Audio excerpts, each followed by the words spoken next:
From 1939 to 1945, the Nazis were in process of a genocide that no one would forget. All inferior people such as Jews, Gypsies, disabled, homosexuals, Poles, Jehovah's Witnesses, and Slavic people were all targets of the Nazis. Those who were in Nazi-controlled Europe were in trouble. They had to make connections and exchanges for their freedom, safety, and survival.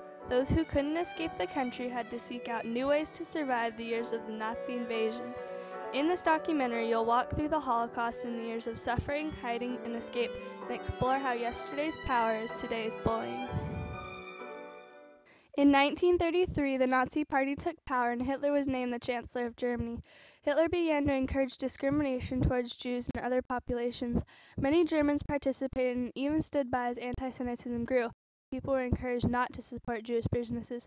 They had restrictions on when they could shop and when they had to be off the streets.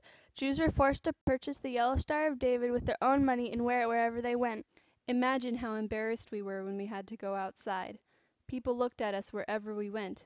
We knew in our hearts that something much more terrible would soon come. Jewish children were not allowed to attend public schools. They had to attend Jewish-only schools. These and many other laws took away their rights as citizens of the country, but more importantly, their basic rights as humans. In 1939, World War II began and the Jewish and Gypsy people were removed from the general population and placed into ghettos. Ghettos were overcrowded, filthy holding pens where starvation and disease ran rampant. By 1940, Germany invaded surrounding countries as Hitler greedily sought power in the world. Large groups of people are beginning to be transferred from ghettos to concentration, labor, and death camps. In 1942, events were put into place and the mass killings of roughly 6 million innocent Jews began, and this is what Hitler called the final solution to the Jewish problem. The first concentration camps in Germany were established soon after Hitler became the leader of the Nazi Party in January 1933. The SA, the SS, the police, and local civilian authorities created many camps discriminating against the so-called enemies of the Nazis. Masses of people were held as prisoners in these camps and many eventually or immediately murdered. The Holocaust concentration, death, and labor camps were most likely the most horrible experiences that the targets witnessed. Most never saw their families or loved ones ever again. Over time, concentration camps became sites where the SS forces would execute targeted groups of real or perceived enemies of Nazi Germany. They had gas chambers in the camps where groups of prisoners would be sent into the chambers and choked to death from poisonous chemicals like Zyklon B. The bodies of the prisoners were burned. For the prisoners, being held in a concentration camp was like a living nightmare. Food rations were completely insufficient. Many died from starvation. The guards talked badly about the prisoners. Also, they would beat them until they had scars on their backs. Steve Adler is a Holocaust survivor whose father was beaten by the Nazis. We had the opportunity to interview him at the Holocaust Center for Humanity. I sure remember my father coming home. When my mother said, take off your shirt, he stank. And she had to get her shirt off so she could get him in the tub. And you could see on his arms and on his chest the marks of the beatings. Only a small fraction of those imprisoned in Nazi camps survived.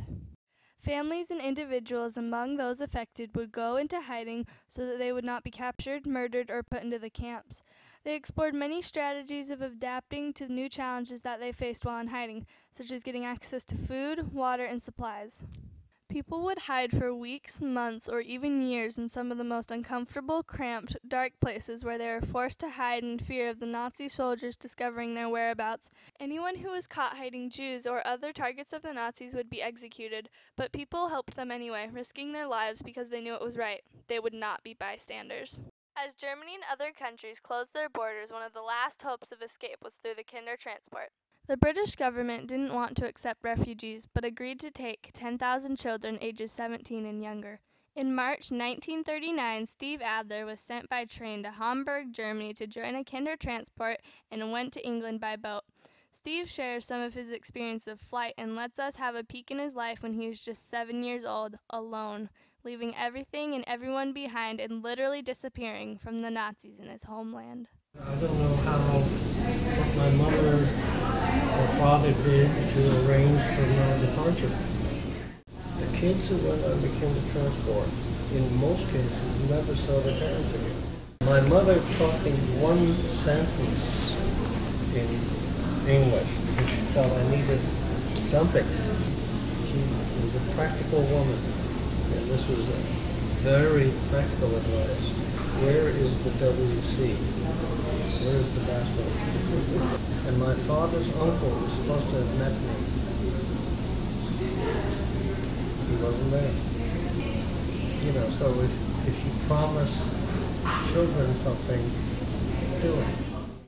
About 11 million people were killed during the Holocaust.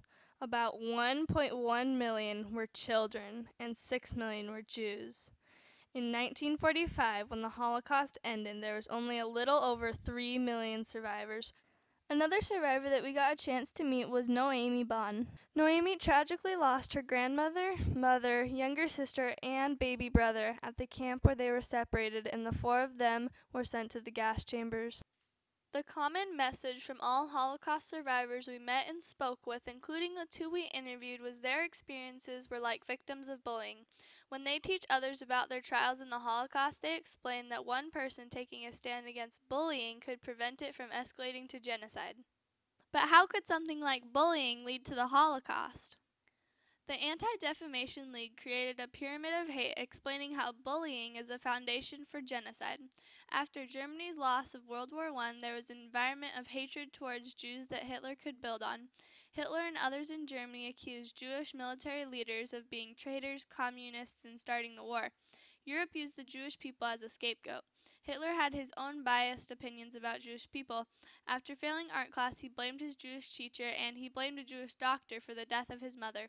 He grew to power with the support of those who had the same malice towards Jews. Then acts of discrimination led to bias-motivated violence, which finally led to genocide. The Holocaust changed the world. It showed the world how cruel man can be and what man will and can do to get what he wants.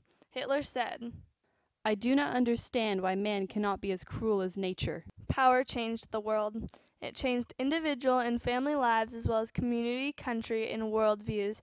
Individuals made choices to protect their own lives, to avoid conflict, and in some cases made choices to knowingly engage in Nazi behavior. Citizens and governments allowed others to influence their decisions despite knowing right from wrong. Individuals as well as countries acted as bystanders while unimaginable suffering took place. Family members were missing or dead. The emotional pain and scarring too deep to overcome. Many survivors of the worst time in history survive and flourish today because of their lack of hate, positive outlook on life, love for life, and willingness to improve the lives of those around them. The Holocaust has more than one message, but a crucial message is that we need to stop bullying, period. The Holocaust is an extreme example of bullying, and if ignored, what it can become. Power, control, and fear are some of the tools bullies use today. Bullying is a huge problem in today's schools, on the playground, and on the school buses. The Holocaust has the potential to happen again, and that is why survivors of the Holocaust invest so much time and energy on sharing the bullying message and teaching today's youth the lessons of history. If we forget, we lose everything. 11 million people died, and they need their story to be told for them. Share it with your family and friends. You never know, it could change humanity. It has already changed our lives. What can it change? If we listen, understand, and apply, there's nothing it cannot change. Nothing. If any time you hear some ugly sentence, just a sentence, speak up. Don't let it go. That's what I do.